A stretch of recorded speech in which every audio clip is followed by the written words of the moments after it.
primero que vimos fue que la iglesia nos mintió cuando nos dijo que Jesús es el resultado de un nacimiento virginal. Vimos que la palabra hebrea, alma, no significa virgen, sino joven. Lo segundo que vimos durante la serie, el Jesús que existió tenía un padre y una madre. Su mamá se llamaba ¿cómo? María, en hebreo es Miriam, y su papá se llamaba José, en hebreo, y José, que en español. Tercero, vimos que Yeshua tenía hermanos. ¿Tenía qué? Hermanos. El hombre nació en un núcleo de una familia. Tenía padre, tenía madre y tenía hermanos. Pero que de una forma u otra, la iglesia fabricó otro personaje diferente a ese que estaba ahí. Ya de aquí en adelante, las aguas se van a poner un poco más profundas, porque vamos a la crisis, ya conmigo, la crisis. Vamos a buscar este personaje. Lo primero es que su nombre no es Jesús, sino Yeshua. ¿Cómo se llama? Jesús.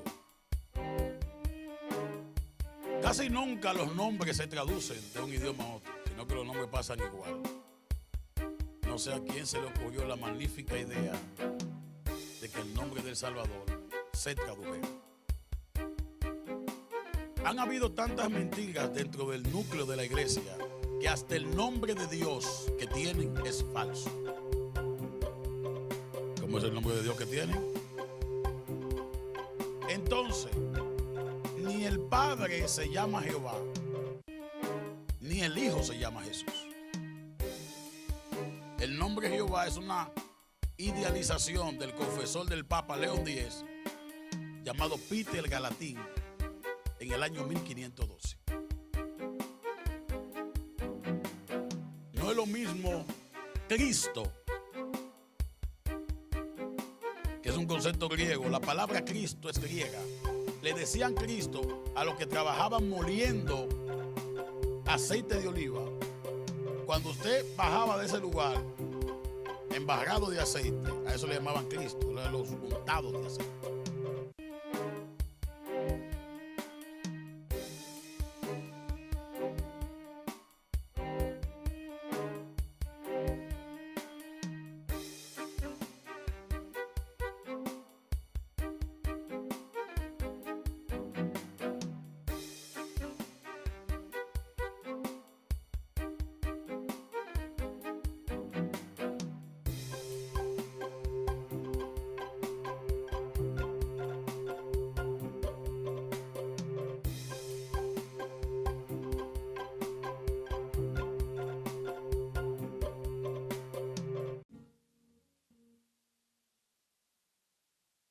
Sean bienvenidos a este chaval.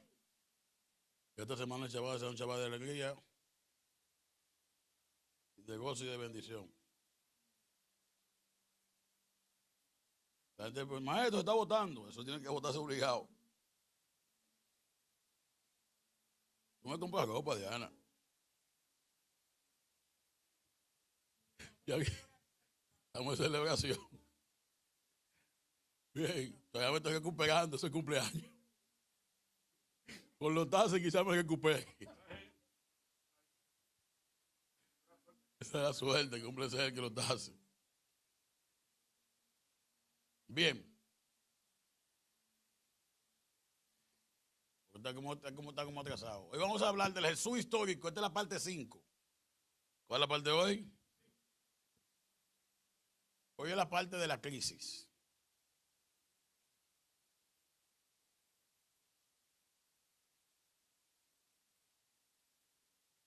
Durante varias semanas hemos estado dando de manera de tópico algunas enseñanzas con el tema. ¿Cuál es el tema? El Jesús histórico. Lo primero que vimos fue que la iglesia nos mintió cuando nos dijo que Jesús es el resultado de un nacimiento virginal. ¿Nacimiento cómo?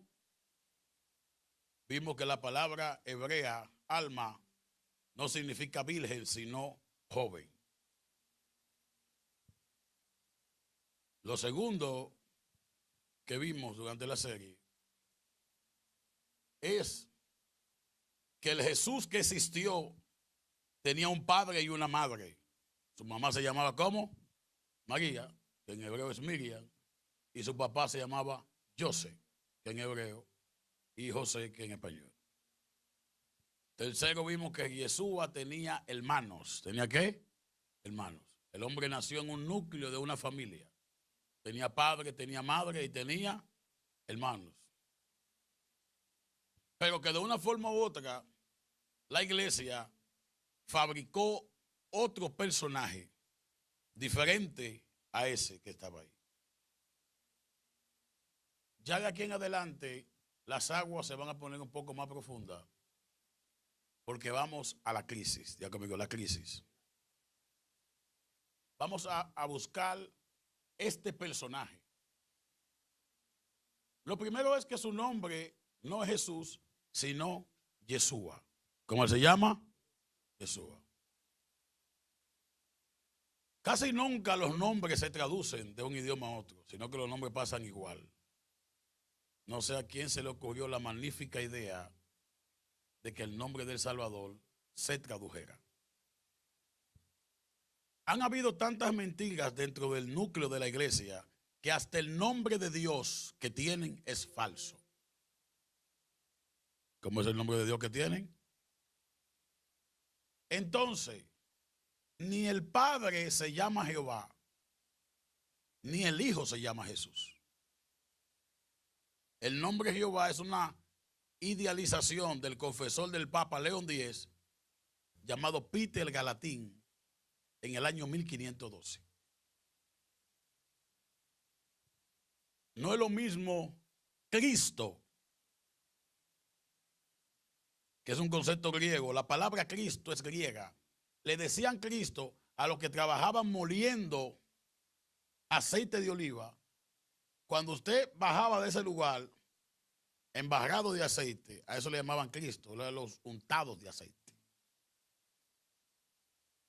El concepto griego de Cristo no encierra la idea judía de Mesías. Son conceptos totalmente diferentes. En hebreo no aparece la palabra Cristo, sino la palabra Machía. Diga conmigo, Machía, que es un ungido. Entonces, hemos estado viendo de forma panorámica muchas mentiras que la iglesia ha inventado. Nos tomarían varios años, día tras día, enseñar las falsedades de la iglesia. Esta generación demanda que nosotros seamos autocríticos y que hagamos una mirada retrospectiva hacia adentro para examinar cuántas de esas mentiras aún conservamos dentro de nuestra confesión de fe. Entonces hay dos personajes: el Jesús de la fe y el Yeshua de la historia. El Jesús de la fe es una fabricación de la iglesia. Es un personaje que nunca existió y que todo su peregrinaje por la tierra está sustentado en base a fábulas, mitos y cuentos que no pueden ser corroborados ni por la historia ni por la arqueología. El Jesús de la fe es el endiosamiento de un humano. ¿El endiosamiento de quién? Es convertir a un hombre en Dios. Aquí están los dos personajes. El Yeshua de la historia tenía un Dios. ¿Qué tenía el Yeshua de la historia? El Jesús de la fe es la segunda persona de la Trinidad. Es un Dios. Vamos a ir viendo diferencias y similitudes. Primera diferencia: uno era un Dios y el otro tenía ¿quién? Pablo dice en Efesios capítulo 1, verso 3, bendito el Dios, diga conmigo, el Dios y Padre de nuestro Señor Jesucristo. O sea, él tenía un Padre, pero también tenía un Dios. El Yeshua histórico tenía un Padre, tenía el Jesús de la fe, es la segunda persona de la Trinidad. No necesita un Dios porque él también es un Dios. El Yeshua de la historia es el hijo de Miriam y José. El Jesús de la fe nació por obra del Espíritu Santo y hay una confusión en quién es su padre. Hasta hoy no sabemos quién es el padre del Jesús de la fe. Si es Yahweh o es el Espíritu Santo que hace sombra en María. Aún ahí hay una confusión.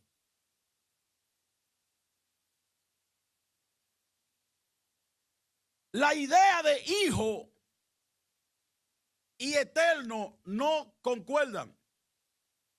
Hay una incoherencia en el Jesús de la fe, porque tú no puedes ser eterno y a la vez ser hijo, porque la idea de hijo habla de un inicio, habla de un comienzo. El Jesús de la fe es una fábrica de las mentiras de la iglesia. De hecho, el Nuevo Testamento está saturado de muchas de esas mentiras que la pusieron en los labios de él. Hay cientos de enseñanzas diseminadas en el Nuevo Testamento y palabras que se le adjudican a Jesús que él nunca la dijo. Pero son parte del Jesús de la fe. El Jesús de la fe no encontró oposición.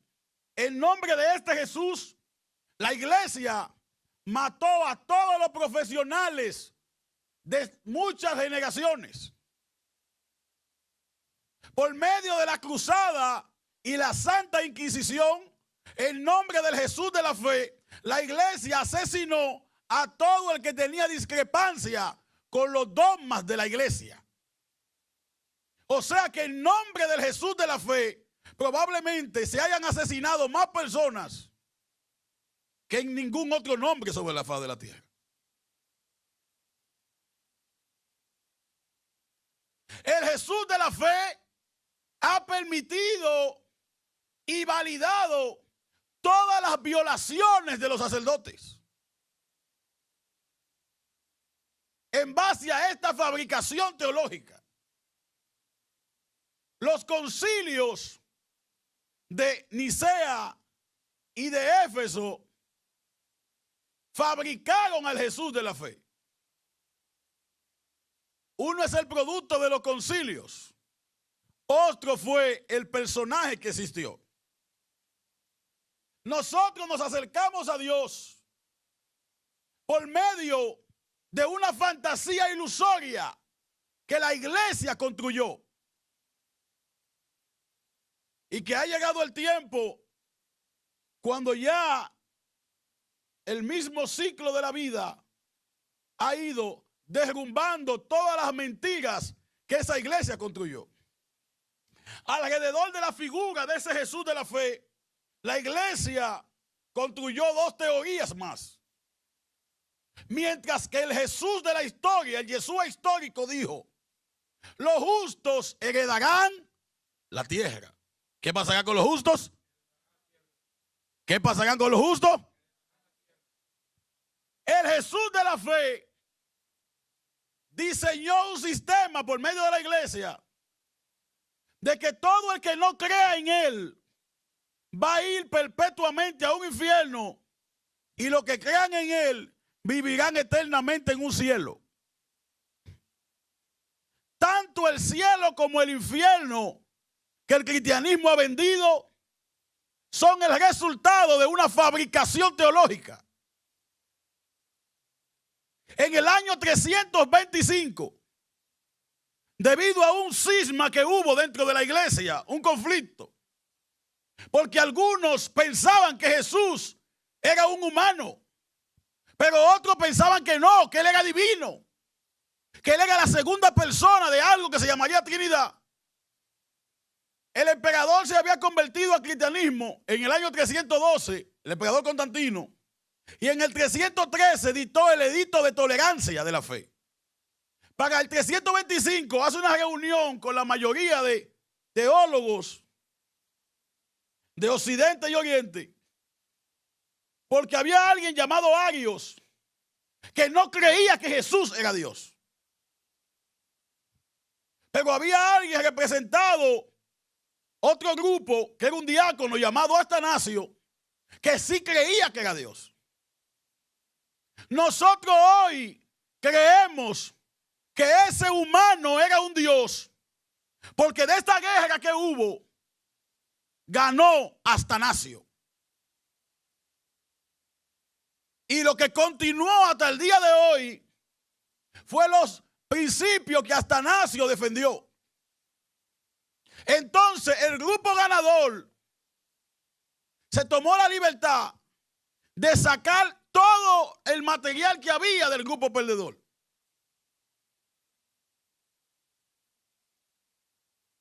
Entonces, nosotros tenemos que evaluar hoy a quién hemos conocido. El Jesús de la fe asistía todos los domingos a una iglesia, aunque cuando él vivió no había iglesia. ¿Qué problema? El Jesús de la fe asistía los domingos a la iglesia. El Yeshua de la historia dice: yo no he venido a abolir la ley y los profetas, sino a cumplirlo. El Yeshua de la historia dice que no pasará ni una jota ni una tilde de toda la ley hasta que se cumpla todo. Pero los que siguen al Jesús de la fe ya no se congregan en Shabbat, porque el Jesús de la fe, con su resurrección, cambió las reglas del juego. Mientras que este Yeshua dice que no se debe cambiar la ley ni quebrantar la ley, este convoca que se reúnan el domingo. Y hay un problema. El Yeshua de la historia le dijeron un día: maestro bueno. Y él dijo: no me llame ¿cómo? Porque bueno hay cuánto. Hay un problema. El Yeshua de la historia no conocía ni creía en la Trinidad.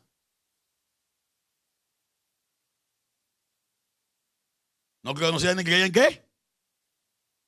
Cuando le dicen bueno, él no dice: no, espérate, hay dos buenos aparte de mí, el Espíritu Santo y el Padre.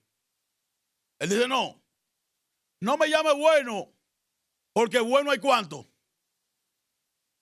¿Y ese es quién? El Padre. O sea que este Yeshua no creía en lo que la iglesia le va a llamar la Santísima, ¿qué cosa? Trinidad. Entonces aquí está el problema. Que nosotros venimos desintoxicándonos del Jesús de la fe para ver si Dios tiene misericordia y algún día conocemos o se nos revela ese Yeshua histórico, ese ser humano que vino a moderar una vida. ¿Vino a qué? Este Jesús de la fe nunca tuvo los problemas que yo tengo, porque él era un Dios. ¿Era qué? ¿Cómo es que alguien viene a sustituir a Adán, que pecó siendo un hombre, y tú vas a venir 100% Dios y 100% hombre a pasar la misma prueba? ¿Alguien está aquí? Para dejarle un modelo a la descendencia de Adán, hay que limitarse al mismo poder que tenía ¿quién? Adán. Entonces, obviamente, hay muchas cosas que no concuerdan dentro de la religión. Y dentro de ese personaje que la religión ha fabricado. Es en esa línea de dirección que nosotros hemos emprendido un viaje hacia encontrarnos con el Jesús histórico. Ese ser que existió, que fue de carne y hueso, que fue humano, que tuvo sueño y se durmió. ¿Tuvo sueño y qué? Tuvo sed y pidió agua. Se sintió triste y no lo escondió. ¿Sino qué hizo? Todo el mundo dentro de la iglesia se quiere parecer al Jesús de la fe. ¿A cómo? Por eso en la iglesia se han reprimido las emociones. Por eso a la gente se le enseña y se le lava el cerebro que aunque se le esté llevando el diablo, ¿cómo tú estás? En victoria. ¿Cómo tú estás? Aunque el diablo se lo esté llevando. Tú tienes que reprimir el dolor. ¿Tienes qué? Pero él, cuando se sintió triste, no lo reprimió. Simplemente hizo, lloró. Lloró como un humano. Entonces, hay que ver aquí. Yo le pregunto a usted hoy. A todo el mundo Jesús le habla. ¿Todo el mundo qué? Ahora la pregunta es, ¿cuál es el Jesús que te está hablando? ¿El Jesús de la fe o el Yeshua histórico? Por eso es que yo no creo en ninguno de los que Jesús se le ha aparecido. Porque cada vez que a Jesús se le aparece a una gente, el rostro que ellos ven es el rostro del Jesús de la fe. Si fuera realmente una revelación divina, no se te apareciera la fabricación de la religión. Se te apareciera el personaje de carne y hueso que existió. ¿Cuál me están entendiendo? Pero como este es el que ellos tienen en la mente, ¿tienen dónde? Este es el Salvador y el Dios que tienen anclado en la mente. Y la mente les reproduce esas imágenes. Esto va a sonar fuerte. Y es que la mayoría de que hoy predican no conocen al Yeshua histórico. Conocen al Jesús de la fe. Una fabricación romana.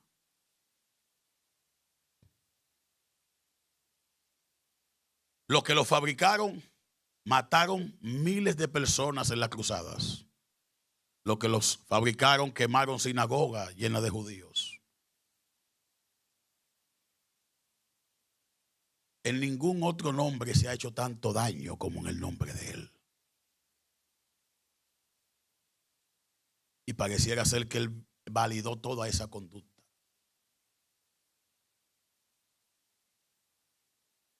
Entonces hay muchas cosas que la iglesia ha enseñado.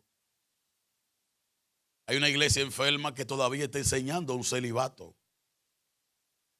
¿Cuántos millones de niños no habrán sido violados? Si la historia de los papas no muestra que hubieron papas que tuvieron un hijo hasta con sus propias nietas.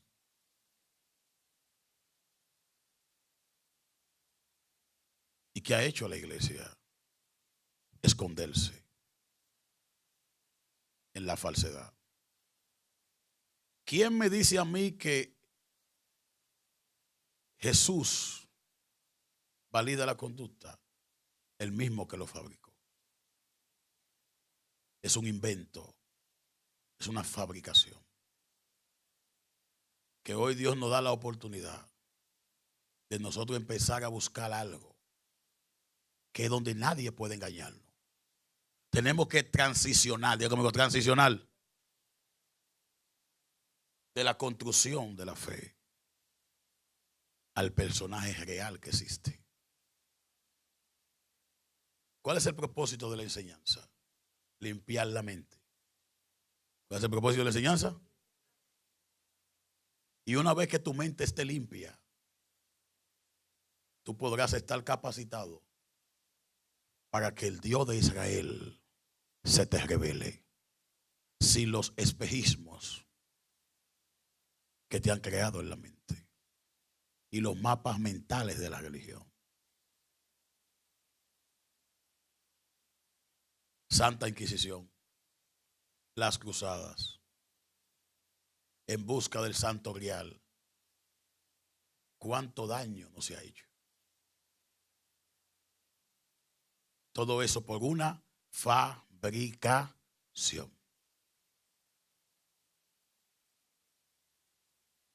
Es tanto así que todavía por ahí se conserva la túnica de donde él murió.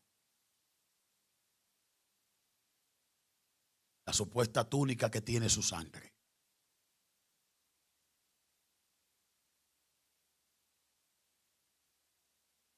Todavía hay regado más de 1000 clavos de los 2 que le pusieron en la cruz. Han encontrado más de 1000 clavos donde nada más había.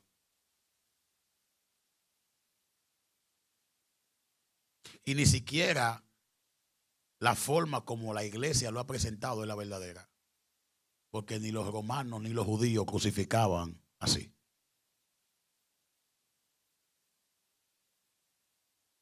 Todo ha sido parte de una mentira.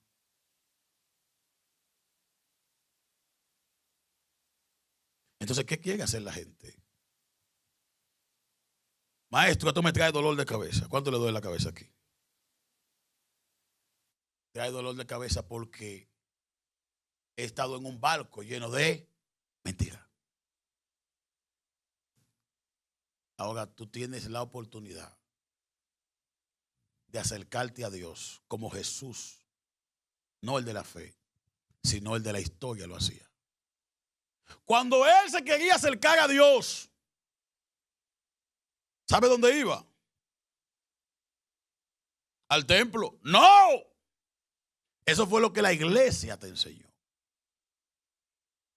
Si él fue al templo una vez y lo mejor que hizo fue ir esa sola vez, porque cuando entró ahí,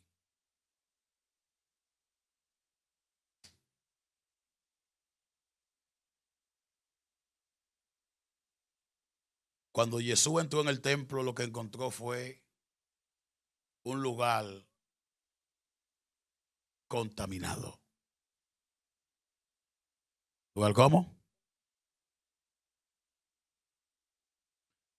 El día que el Yeshua verdadero se te revele, es probable que tú tardes meses en parar de llorar. Porque su manifestación es el amor. ¿Alguien está aquí? Cada vez que alguien ha tenido contacto con el Jesús de la fe, se han creado religiones. Usted estudia la revelación de José Smith y trajo una religión. Estudia la revelación de Elena y trajo una religión. Todo el que ha tenido una revelación con el Jesús de la fe termina formando una nueva.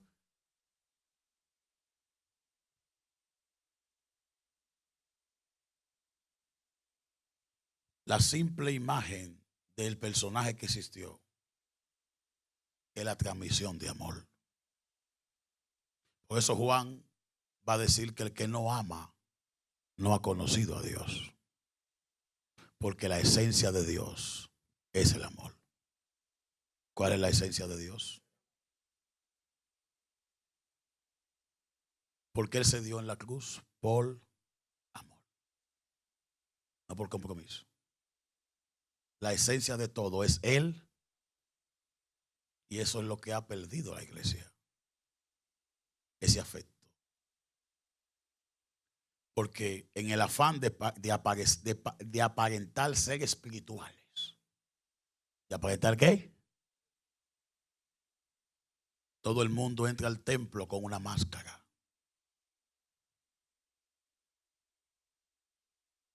Y cada quien finge una personalidad que no tiene. Y es difícil conectarse con gente con máscaras que miran al otro buscando una conveniencia. ¿Alguien está aquí? Mucha gente aquí que se quiere convertirse de nuevo porque no se le ha revelado el Yeshua de la historia, que fue un ser amoroso. ¿Ser cómo? Que lo único que transmitió a su gente fue ¿qué cosa? Por amor nació, por amor vivió y por amor murió. Y por ese mismo amor resucitó. Te pregunto yo hoy, ¿a quién tú has conocido? ¿Al Jesús de la fe o al Yeshua de la historia? Lo único que te puede hacer querer matar a tu hermano es el Jesús de la historia. Es una imagen ficticia. Es una fabricación. Entonces mira cuál es el problema. Que tú te crees el más santo, pero tú ni siquiera sabes y conoces a tu Salvador. Ahora es que el viaje comienza. Y tú pensabas que el viaje había terminado. Alguien que estuvo cerca de él dijo: el que aborrece a su hermano es homicida. ¿Qué cosa es? El odio no es algo que está en el cuerpo ni en el alma. En el alma no hay espacio para el odio. Repito, en el alma no hay espacio para, no hay espacio para la envidia, no hay espacio para los celos. Eso no está en el alma. Dios no hizo el alma con esa capacidad. No creó ningún lugar en el alma para que eso se guarde. ¿Sabe qué pasa? Tú estás en una posición. Maestros, los discípulos de Juan bautizan más que nosotros. En ese momento, la envidia está fuera. ¿Está dónde? Tú decides si le da entrada. Lo que pasa es que mucha gente cuando le llega la visita, ¿le llega qué? Piensan que esos son ellos. El celo. Hay personas que no dejan ni siquiera respirar al otro.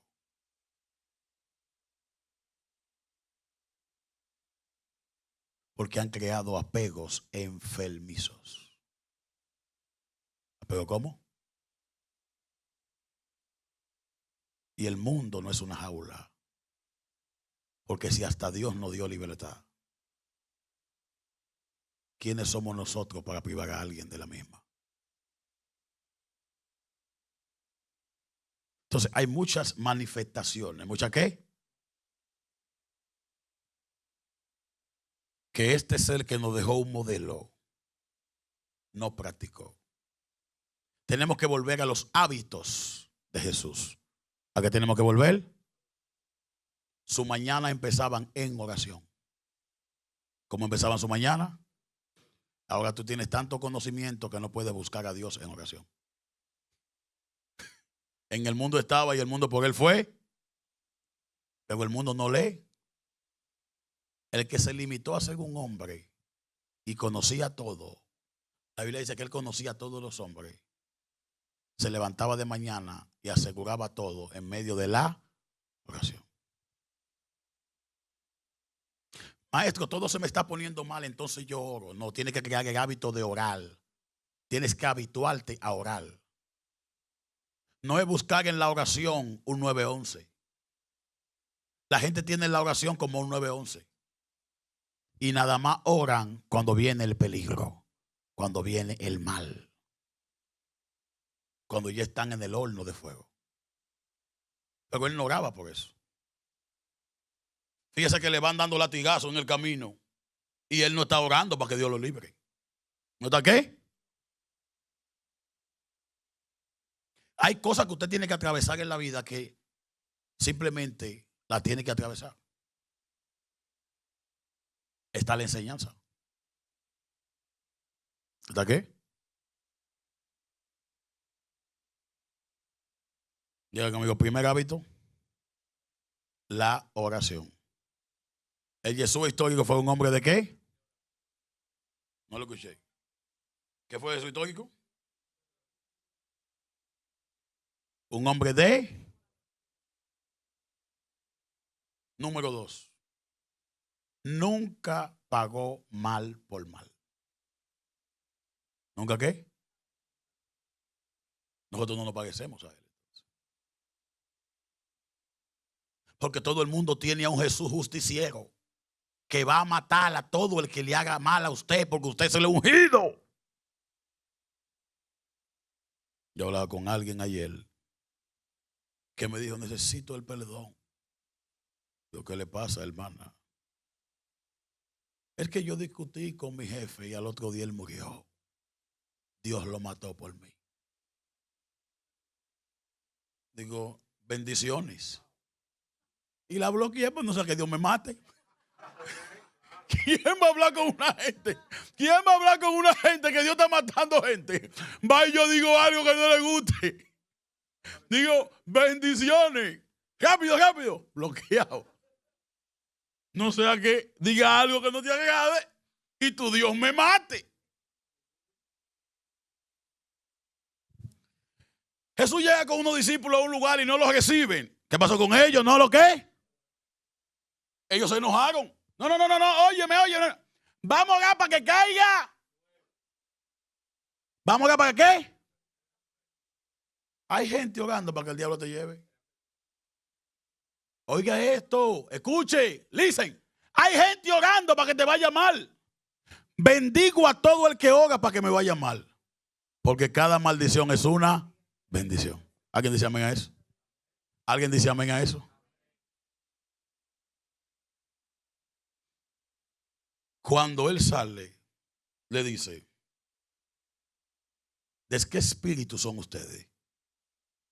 ¿Qué cosa dijo? Porque no eso es lo que yo le he enseñado. Él le dice, la religión te dijo, ama a tus amigos y aborrece a tus enemigos. Él dice, yo te digo, ama a tus amigos y ama a tus. ¿Ama a quién? Personas que fueron elegidas por Dios para darnos forma. ¿Darnos qué? ¿Darnos qué? Hay personas que llegan a tu vida que son un martillo. Que no lo envió el diablo. Lo permitió el Padre para darte.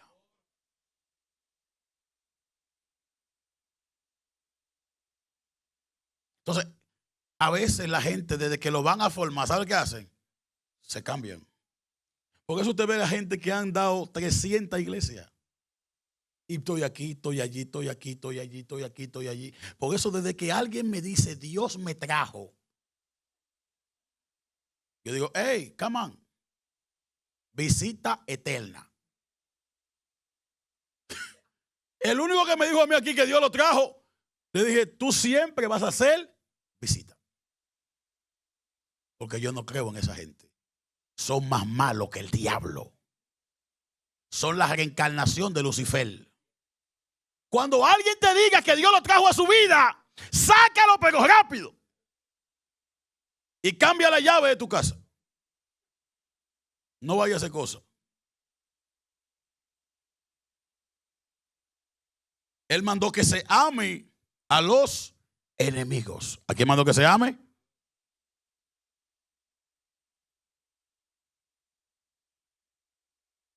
Pero recuerda que el amor nace en ti. tú no puedes amar más afuera que lo que te amas. ¿A quién? Adentro. Yo primero me aprendo a amar yo. Y cuando yo me aprendo a amar, entonces yo amo. Eso se aplica en todo. Hay gente que tienen un desequilibrio. Porque en ese amor enfermizo hacia afuera, es porque ellos mismos, no sé. Y hacen todo. O sea, hay gente que todos se levantan de por la mañana y para buscar complacer a los demás. Por eso me acuerdo de la anécdota de Frank que siempre decía: yo llevo al menor a la Gucci, uno Gucci para mí. Caminamos 2 cuadras, uno Converse para ti. mi amor nada más llega hasta ahí. Mi amor nada más llega hasta ahí. Y yo lo aprendí ese proceso. Ahora con el cumpleaños de mi esposa me di cuenta que se me manifestó. Sí, porque yo estaba en una escuela de mi amor propio. Yo iba al mall a comprar, pero para mí. Entonces ya que aprendí a amarme yo, ahora yo fui al mall a comprar para ella. No me gustó el asunto. O sea, amar a los demás es fuerte. Cuesta, señor. Claro que cuesta. Claro. Oye, claro que cuesta. Eso sí yo sé que cuesta. Porque hay algunos en el grupo que me odian. Hay gente mandando guagua ahí que mínimo que el pato se meta ladrón.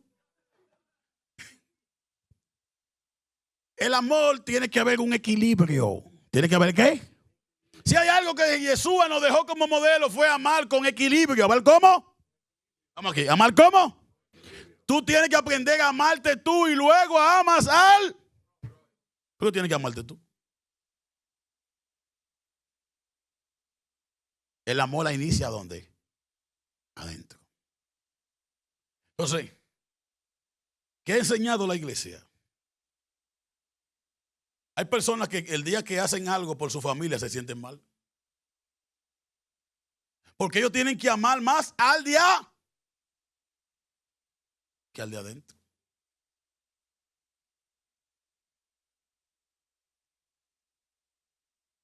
Si tú amas más a lo de afuera que a tus propios hijos, tú no tienes a Cristo en tu corazón. Tú tienes religión. ¿Qué tienes? Yo recuerdo una hermana de la Florida que terminando yo una enseñanza, se me acercó y me llevó una ofrenda. Y el Señor me iluminó de una vez. Y le dije: hermana, ¿usted alguna vez le ha dado eso a su esposo? Me dice: ¿qué tiene que ver mi esposo con lo que usted está haciendo? Digo: el Señor me pone eso en el corazón. Yo quiero saber si eso que usted me está ofrendando a mí hoy, ¿usted alguna vez le ha dado eso al esposo suyo? Y me dice: no. Digo: por el problema matrimonial suyo no se lo va a resolver que me dé una ofrenda. Entonces esa ofrenda que tú me estás dando a mí no va a ser una varita mágica. El problema no es lo que tú estás trayendo. El problema es tú, que estás direccionando mal tu amor. Tú amas más a los predicadores que a tu familia. ¿Alguien está aquí? Porque entonces a veces la gente se enferma. ¿Qué hace con la gente? Yo siempre se lo digo a ustedes aquí. Jesús no vino Él no vino a formar una religión. ¿No vino a qué? La mejor enseñanza que Jesús la daba en una mesa comiendo y bebiendo. Era comelón y bebedor como yo. Yo soy el que me pagué con Jesús de esta iglesia. No sé lo que quiere decir, pero voy a tener que humillarme. Y la gente como que criticaba. Llegó Juan el Bautista que no comía ni bebía. ¿No comía ni qué? Y la gente lo criticó. Y llegó Jesús a que comía y bebía. Ese es un comelón y bebedor. La gente como quiera habla. Entonces, quien vive para agradar a la gente está enfermo. Hay un solo problema. Nunca me ha llegado un cheque de la gente que diga: te mandó la gente. Y como la gente no manda nada, para mí no representa nada. Entonces, Jesús vino a modelar una vida. ¿A qué vino Él? ¿A qué vino Él? Te pregunto yo a ti hoy. La vida que tú estás viviendo es la que Él te modeló. Repito. La vida que tú estás viviendo hoy fue la vida que Él te modeló. Porque ahí va a haber problemas. Nosotros seremos juzgados no por prácticas religiosas. A ti no que te va a preguntar cuántos días tú no ayunaste. ¿Cuántos días tú oraste? A ti te van a poner el modelo. ¿Te van a poner qué? Y te van a poner a ti aquí. Y en cada situación que tú hayas vivido, van a buscar el fruto que tú diste. ¿En cada qué? Salomón dijo, a los ricos y a los pobres les pasa lo mismo. ¿Le pasa qué? A los de la fe y a los impíos les pasa. Ahora, lo diferente es cómo reaccionan. ¿Cómo qué? Ahí es que está el fruto. ¿Cómo tú reaccionas cuando te ves ante el conflicto? ¿Qué tú haces? Todos nosotros vamos a ser juzgados por el fruto, no por la práctica religiosa. La gente está confiando en un dogma. ¿En qué está confiando? Mas nosotros debemos confiar en el fruto del Espíritu. La Biblia dice que manifiestas son las obras de la carne. ¿Obras de quién? La Biblia dice que manifiestas son las obras de... Gálatas dice manifiestas son las obras de la... Pero el texto griego dice las obras de la carne no se pueden esconder. ¿Cómo dice el griego? Oye, ¿qué problema? Dile que está a tu lado, agárrate. Las obras de la carne, ¿qué cosa? Pablo está diciendo, las obras de la carne se manifiestan, ¿se qué? Hay gente que te dice, yo estaba ayunando, estoy orando por ti y el Señor me habla y me dice, y cuando viene el conflicto, ¿viene qué? Sale lo que no se puede. Y tú dices, oh, hermana, pero usted es Santa Teresa de Calcuta. El problema es que se puede hablar mucho, pero las obras de la carne no se pueden. ¿Y cuáles son las obras de la carne? Enemistades. Hay gente que el que no tienen de enemigo lo están buscando.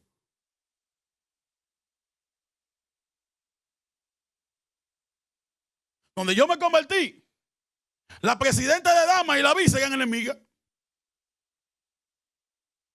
Normal, eso es normal en las iglesias evangélicas. Y aquí hay gente que no han entendido que esto no es una iglesia evangélica. Esto es una familia. Y en la familia no hay enemigos. ¿Alguien me está entendiendo aquí? Si tú no has entendido que Casa de Luz es una, Dios no se te ha revelado. Y Pablo está diciendo que las obras que no se pueden esconder, ¿las obras qué? Diga conmigo, las obras malas que yo tengo adentro no se pueden esconder. Entonces, si no se pueden esconder, elimínala. No finjas, lucha con eso. Lo que la gente hace es que se esconde. Yo leí un libro una vez. Fue de los primeros libros que leí en mi vida. Donde yo trabajaba, la esposa de mi jefe lo compró. Y yo vi ese libro. Y yo tenía curiosidad. Yo dije, wow, pero ese libro tiene que ser el final. Y lo vi un día en la OAS y lo compré. Lo escribió el doctor Warner Daniel. Ese libro se llama Tus zonas erróneas. ¿Tu zona cómo? Yo se lo recomiendo a mucha gente. Hay gente que tiene que empezar a examinarse hacia adentro. Porque son cajaritos chocones. ¿Alguien está aquí? Pablo le dijo a Timoteo, Timoteo, ten cuidado del diablo. No. El peligro más grande que yo tengo soy yo mismo. ¿Alguien está aquí?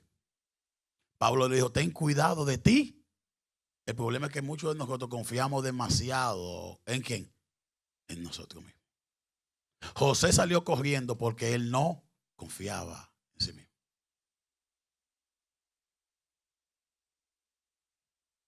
Entonces, ¿qué pasa aquí? Warner Dyer en tus zonas erróneas habla de hábitos de vida que nosotros abrazamos. ¿Hábitos de vida qué? Hay personas que dicen, Dios me quiere solo. Bueno, si tú estás casado 1, 2, 3, 4, 5, 6, 7, 8, 9, 10 y la cosa no ha funcionado, contempla la posibilidad de que el problema sea tú. Si tú choca y tu alma no es un cajito chocón, hay que examinar hacia adentro. ¿Hacia dónde? Pero la gente, que por eso estamos trabajando mucho con lo que es la conducta humana, crea un mecanismo de defensa. ¿Qué crea la gente? Y se esconde. Desde que una gente yo lo veo que se quiere esconder en ese mundo de espiritualidad, digo, ahí hay problema. San Alejo te aleje. Hasta me presigno. Señor tenga misericordia. Digo, Virgen de Guadalupe, ampárame. Son peligrosos esa gente. Esa gente se sientan en una silla y con una llamada acaban con todo el mundo y es sintiendo a Dios.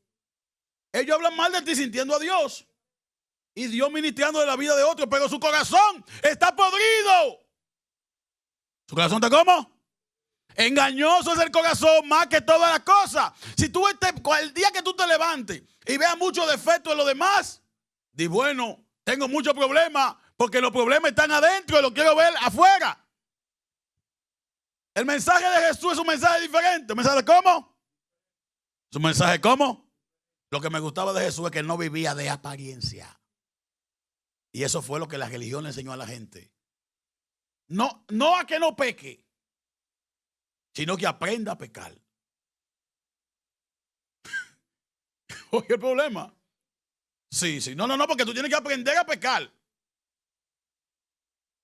Tú tienes que aprender a pecar. No es que tú no peques. Tú puedes pecar. Pero que no sepan. Entonces la gente viene aquí. Yo soy el espiritual. Porque yo peco y nadie lo sabe. Pero aquel pecó y lo sabe. A un corazón contrito y humillado, Dios no menosprecia. ¿Alguien dice amén a eso? Diga conmigo los hábitos de Jesús. Le pregunto yo a usted hoy, ¿cree usted que sus hábitos están pareciendo a los del maestro? Es simple el mensaje. Es simple.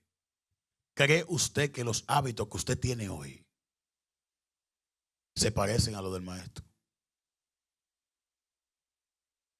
¿O son los hábitos que arrastras de la infancia? ¿O son los hábitos malos que arrastras de la vida? Yo quiero orar esta noche. Porque este año 2022 es un año de mucha bendición, pero un año de cambios. Diga conmigo, cambios. Vamos a pasar con el pianista. Póngase de pie.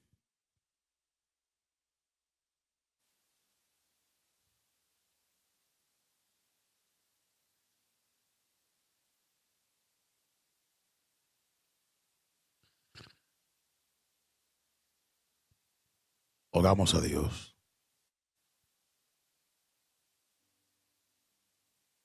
Los hábitos de Jesús.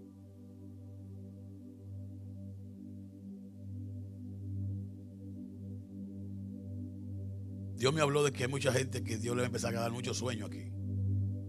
Sueños, visiones.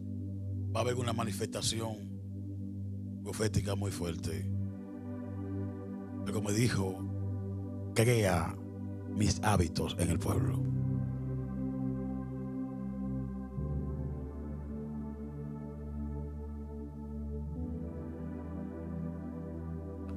Los hábitos de Jesús.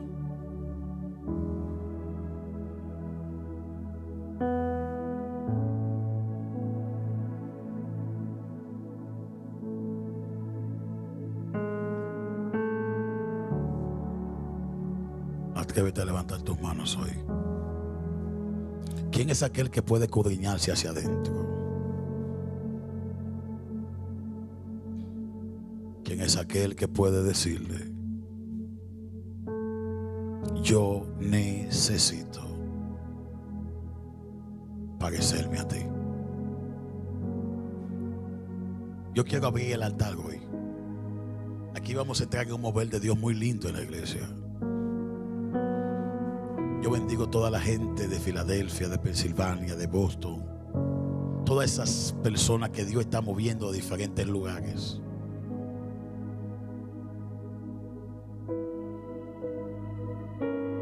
Los que nos siguen desde Europa, los que nos siguen de Centro y Sudamérica, bendigo sus vidas.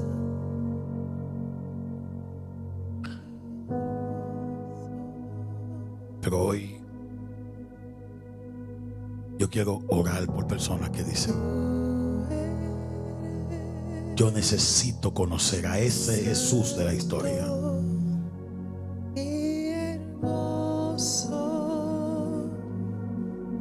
Yo lo necesito a Él. Levanta tus manos al cielo.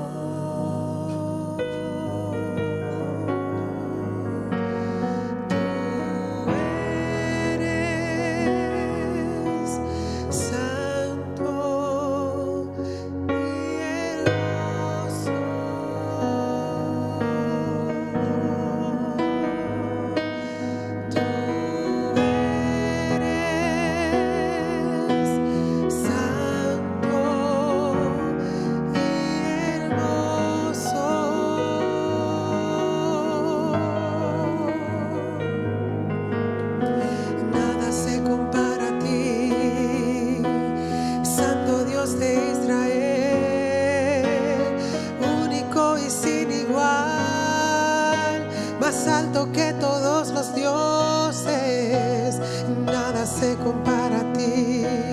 Oh, Santo Dios de Israel, único y sin igual.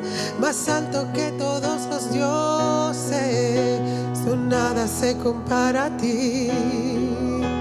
Santo Dios de Israel,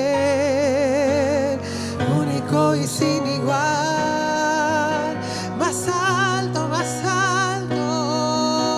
y nada se compara a ti. Santo Dios de Israel, único y sin igual. Más alto que todos los dioses, tú eres. Díselo. Santo y hermoso.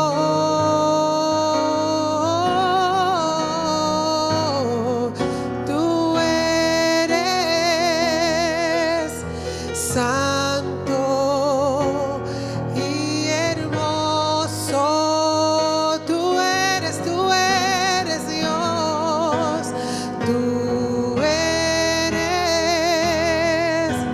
santo y hermoso, tú eres santo, tú eres santo y hermoso. Nada se compara y nada se compara a ti. Santo Dios de Israel, único y sin igual. Más alto que todos los dioses, oh, nada se compara a ti. Santo Dios de Israel, único y sin igual. Más alto que todos los dioses, nada se compara a ti. Oh, Santo Dios de Israel, único y sin igual. Más alto que todos los dioses, y nada se compara a ti. Santo Dios de Israel, único y sin igual. igual, más alto que todos los dioses. Tú eres santo y hermoso.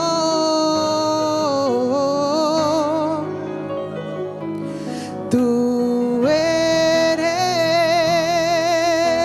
santo y hermoso.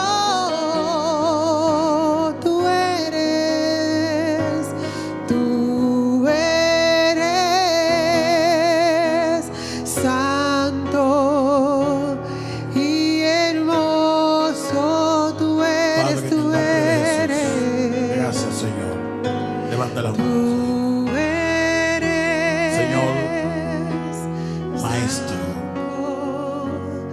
y hermoso.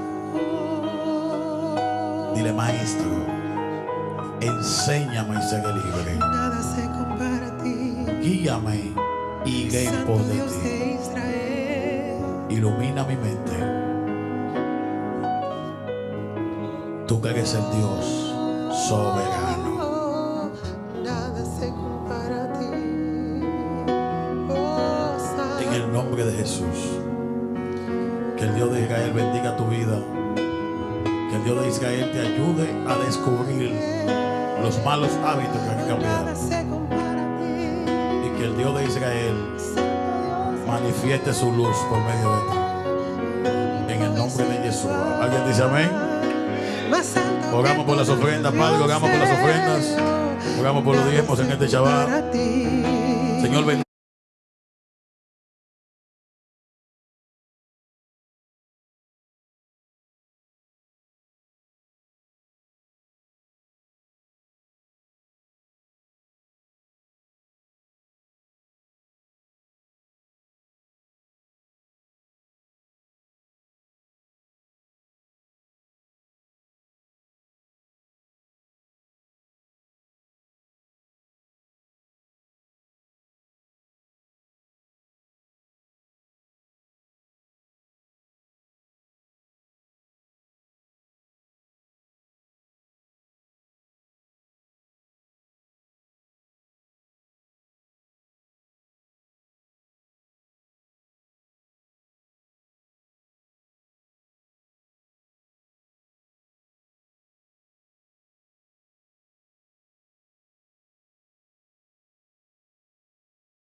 Mañana sábado tenemos nuestro Shabbat. Y va a estar predicando la pastora mañana. Tenemos una conferencia mañana. El domingo también tenemos nuestro servicio, que la conferencia de matrimonios y de pareja, que va a traer el psicólogo Noel Santiago, un buen psicólogo. Invite a alguien para el domingo. Invite a alguien para mañana. Va a tener un fin de semana bien poderoso. Shabbat Shalom. Estamos preparándonos para la fiesta de Purim. ¿La fiesta de qué? Usted sabe que la fiesta de Purim es una fiesta de disfraces, un carnaval vegano. Ya vamos a estar anunciando eso en el grupo de la iglesia y todo lo demás. Bendecimos a cada persona que está aquí presente. Shabbat Shalom. Aquí está la fiesta de Purim. Estoy yo, bueno, mozo. Para todas que se ponga a rebajar, que yo estoy en la línea. Yo no puedo estar con gente gorda. Cuando yo vi a me asusté, dije, wow, como yo estaba. De lo que Dios me libró. Dios mío. ¿Cómo que me pusieron? ¿Cómo que tú no estás diciendo que? ¿Cómo así?